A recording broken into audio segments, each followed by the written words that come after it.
Hello everyone, this is a quick tutorial to get you started on Adobe Premiere Pro. You can see I've opened the application and I'm going to go ahead and click on New Project, which will bring up the New Project window. I'm going to name this Test. You do have the option of where you'd like to save it. You can click on the Browse and choose a specific folder if you have a preference. Right now I don't care for this test, so I'm going to click OK, and this is going to bring up the workspaces here. And if I go and click on editing, this is the best view in my opinion as we get started. So you can see down here we have the project workspace, and it says import media to start, and so we're gonna start with that. So I have my Finder window open with two videos that I want to import, so I can put as many as I want at a time. And you can see I've got these two videos, so I am ready to go. And so I'll click in the black space here to unselect both of them. And the first thing I'm going to do is I'm going to take the first video I recorded and I'm going to drag it right here into my timeline. And so what you can see is that I have the length of the video here, which is only about 50 seconds long. In my program workspace, you can see the video up here. And we are ready to add our second video. One thing I will note is that the first video shows up on video 1 and audio 1. So there's a dividing line here. These are all our audio tracks. This is all our video tracks.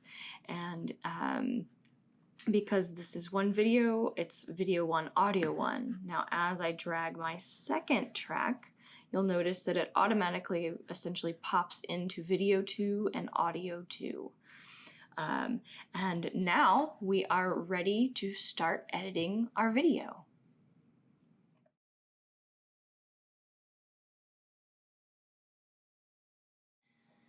Hello everyone, so this is just a quick overview of the tools that you will see and be using as you are editing your videos. So we're going to start in this area here. It's very important and lots of tools that you'll be using. So this is our selection tool, and you generally will have this selected or blue as you are doing your work in here. It allows us to move things in here back and forth and those sorts of things. So as we go through this, also look at these two tools which are very important. So the snap in timeline, you generally want this on, which means you want it blue, because for instance, let's say I move this video and then I want to line these two up. This just naturally snaps into place, but if I unselect it, it becomes very difficult to line those up. So I recommend having that on unless there's some reason you might need it off. This right here is also an important tool. So if I unselect these and turn this off, you'll notice that it only selects what I click on. So in this case, it's the video, but I can go down here and I can select the audio, but then the video becomes unselected. So the reason for this is if I go ahead and move this, now I've only moved the audio and the video that goes with it is completely unsynced. So to save yourself some heartache, make sure that this is selected as you're working through it. Another tool down here to be aware of that we will most likely or possibly use is our razor tool.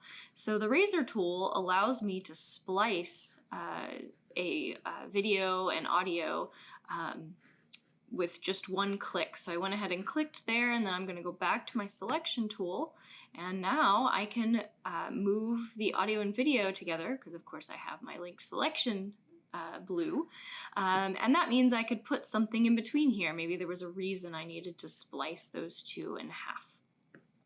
So now we'll go up here. This will change the size of your view. So usually it's default to fit, but you might have reasons to make it, 400% for some reason. But generally, for the most part, I leave it at fit, but there could be reasons that I need to make it smaller or bigger, depending. This has to do with how many frames, if you are watching this in the program, it will show. This uses a lot of processing power, so I use that generally on my desktop and not my laptop because the desktop has more power.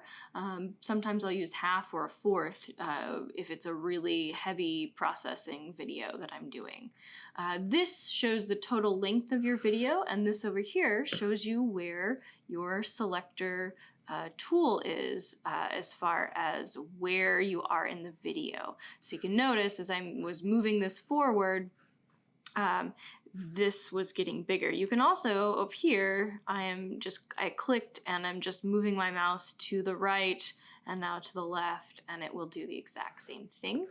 Another tool down here that's very important that I should mention is this right here. This is your slider, and you can go really, really, really small, so you can see that the timers change, and you can see it goes by about 15 seconds.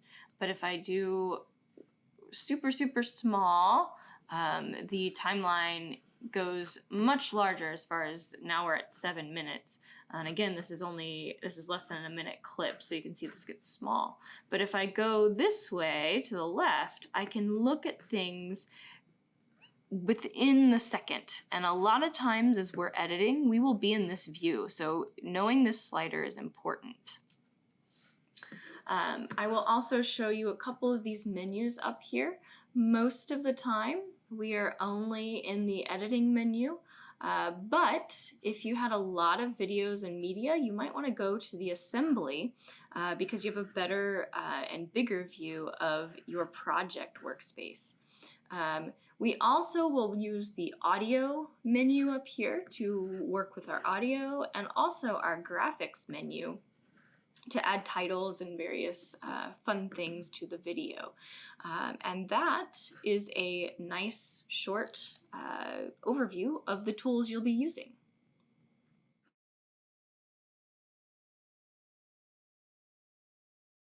All right, everyone, so we are here and ready to sync our two videos. We've got our first video we recorded in video 1, audio 1, and the second video we recorded in video 2, audio 2.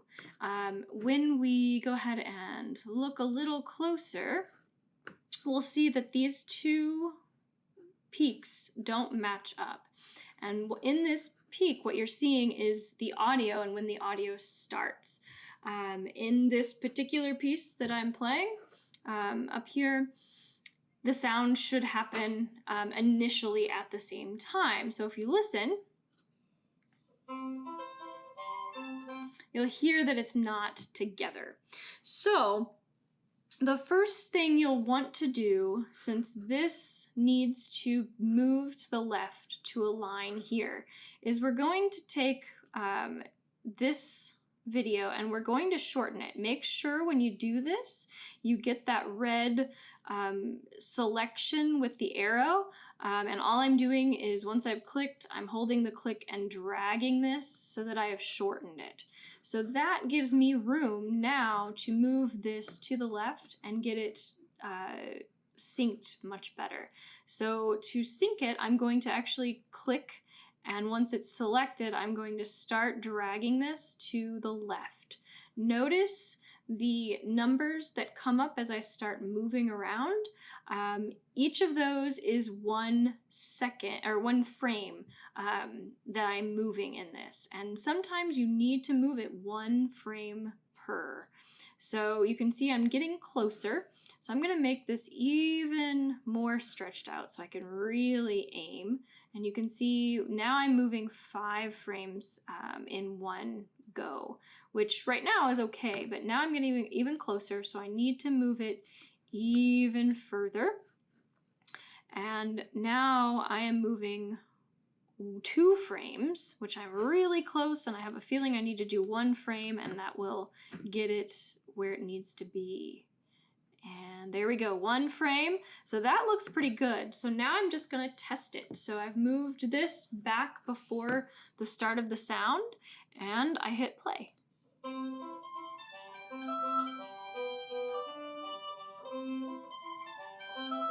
So I still hear that my upper voice, so my oboe, is just a little before it needs to be. So I think that is, I don't think, I know that that's video 2. So I'm gonna move that back 1 frame.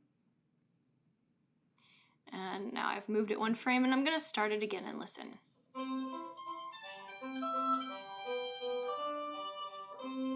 And that sounds pretty good. This is why when you're recording, it's really important to make sure that you are accurate with your timing throughout this. Otherwise, it's gonna sound not so great. So now we've got these synced, and we need to now get both videos moved back to 0. But if I were to move this back to 0, obviously it wouldn't be zeroed in together and synced. So I'm gonna take video 1 and I'm going to trim it until it locks into place, and then I can move both back to the beginning, and I still have a synced video. Okay, so that is getting everything synced up and made to where we are now ready to work on the visual look.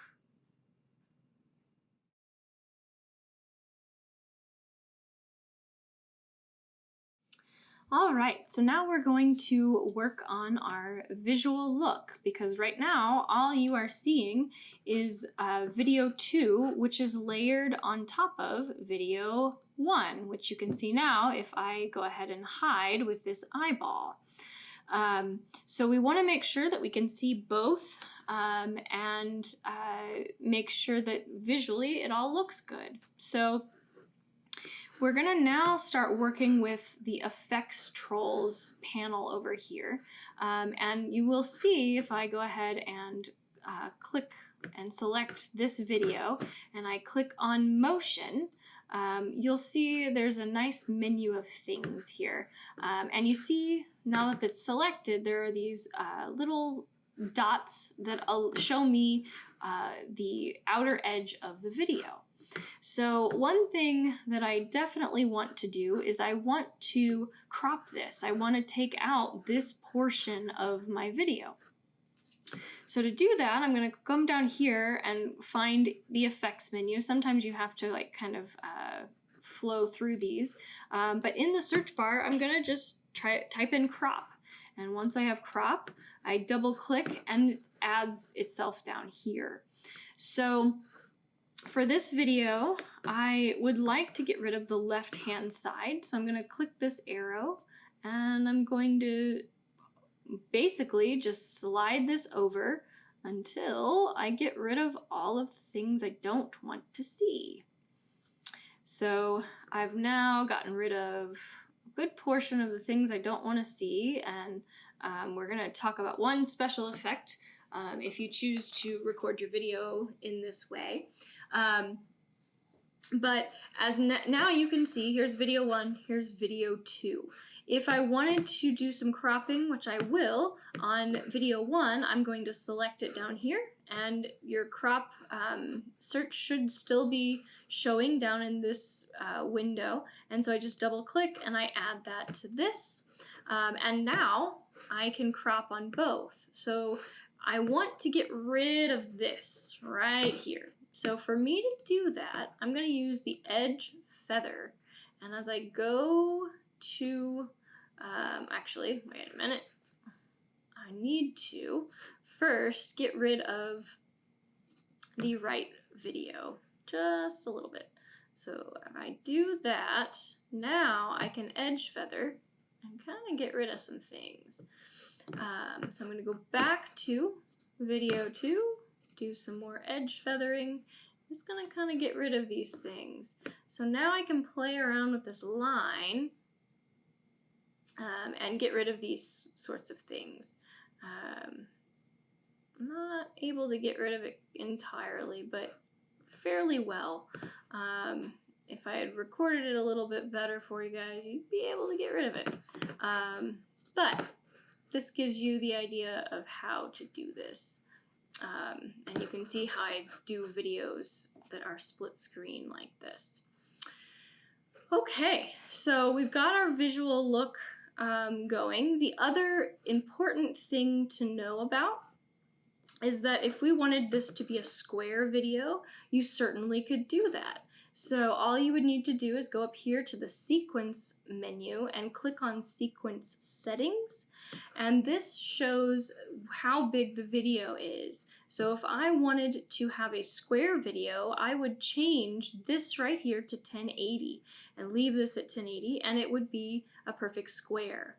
If I wanted to make this a portrait, I would change this to 1080 and change this to 1920, and now I would have a portrait view on my screen. So again, this is a quick way to go ahead and get your visual looking.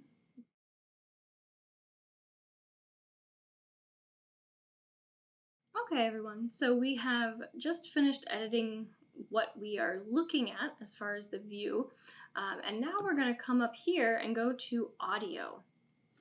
And our audio menu is going to allow us to make sure that things aren't peaking, so we don't want things going up here into the red because it just doesn't sound good.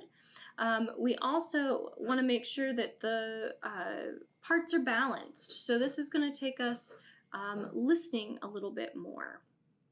So we'll put the beginning right around here, and we're just going to kind of move through here and see if we're going anywhere to the red.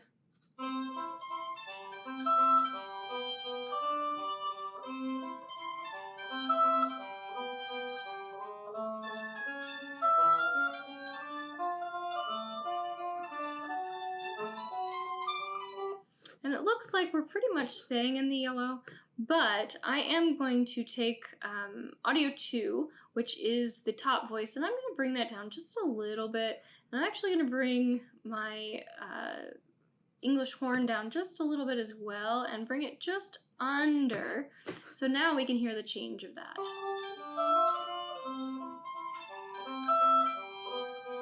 And I still want to bring it down just a little bit more.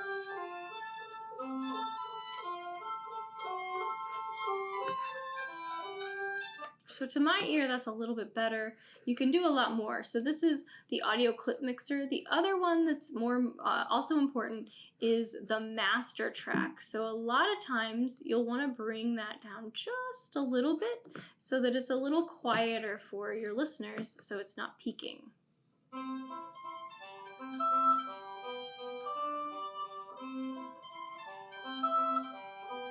So to my ears, that sounds pretty good, and that would be really all you need to do with the audio.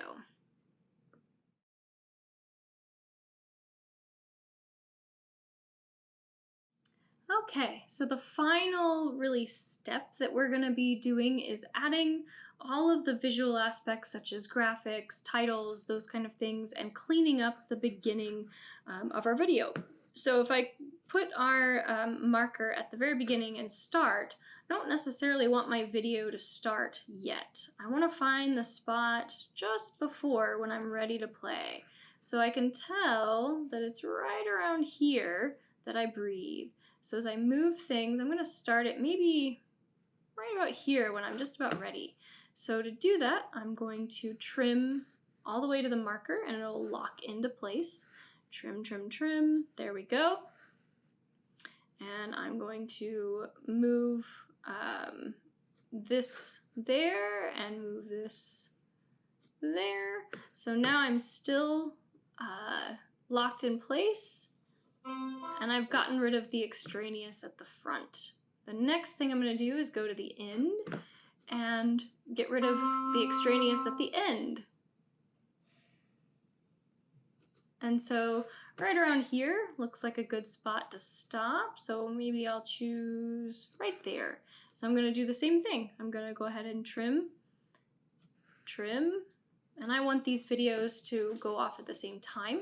So I'm putting them together, but you could have the one or the other go off at a different time.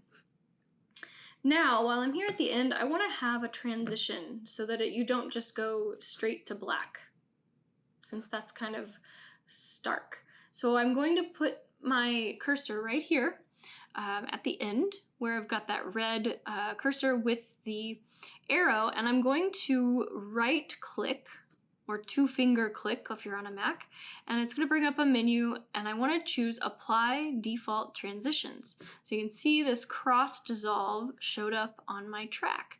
Now if I put my mouse right at the end of it, I can drag this and make it longer, or I can make it shorter, and the numbers down there tell me how long it's going to last. So right now it's a second and 1 second and just over a second with 5, I guess it's milliseconds. I also will make that the same so that my audio has it, but you can also make the audio maybe a little longer so it dissolves out a little bit differently. You can also double click on this and it'll open up a menu, and you can give it a specific time. So I'm going to do the same thing for the video and audio track number 1. And again, I'm going to kind of get those to match right there. That one looks a little longer than I want, so we'll make it match. And then I'm going to go do the exact same thing at the beginning. And there we go. Maybe a little bit longer on this one, a little bit longer on this one, and maybe a little more on the fade in. So now if I go to the beginning, you'll see it's a little smoother as it starts. Now we're going to add some titles. So I'm going to go up here to the graphics menu, and it's going to open up, and I will see tons of titles here. So I'm going to use this one, and all I do is click on it, hold that down, and drag it in to video 3. So now I have a title above my video. So as it comes in, you can see it. And the title is going to last as long as this is here. So you could have it theoretically for the whole thing, or maybe you just want it for just the very beginning. It's up to you. I also like to add transitions on the ins and outs of this. And as you can see, it's maybe a little too much on the transitions. So I'm going to make these a little less. And then now we want to edit what it says. So make sure that this is above wherever this is, the graphic for the title. And then you can just click into the word and put in the title. Take me out to the ball game. And I can play around with the different fonts. When you do that, make sure that the text is all selected so that it actually changes. And I have some favorites that generally show up here. So there is that changed. And then for the subtitle, I'll click this and say, play ball. And again, it can be whatever you want. Notice that it shows up here. Let's say that I also want to move this. This is where I can move these sorts of things. So I can slide it to the left or right, but I like it centered. And then this is going to move it up and down. And so maybe I want it to be right here. And maybe I want to move this one down just a little bit more. So I'll just use this slider right here, and I can move it. You can also just type in the numbers. That's up to you. Now with the text, you can also change the size. That's all right here. Bigger, smaller. Again, you can type in the number. You can make all these things go to default as well. Down here changes the color. So maybe I want this to be red. I can do that. Notice I clicked here and there's a red box. That created a new text box. I don't want that text box, so I'm going to delete this text box because we just don't want it. So I'm going to just say go away. And now we've created our graphics and we have our completed video.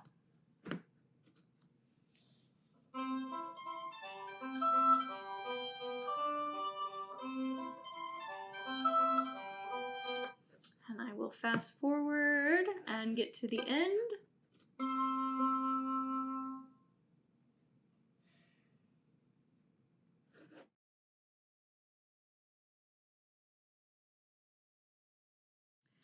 Okay, so we've just finished adding our title graphics and trimming everything to be as we want.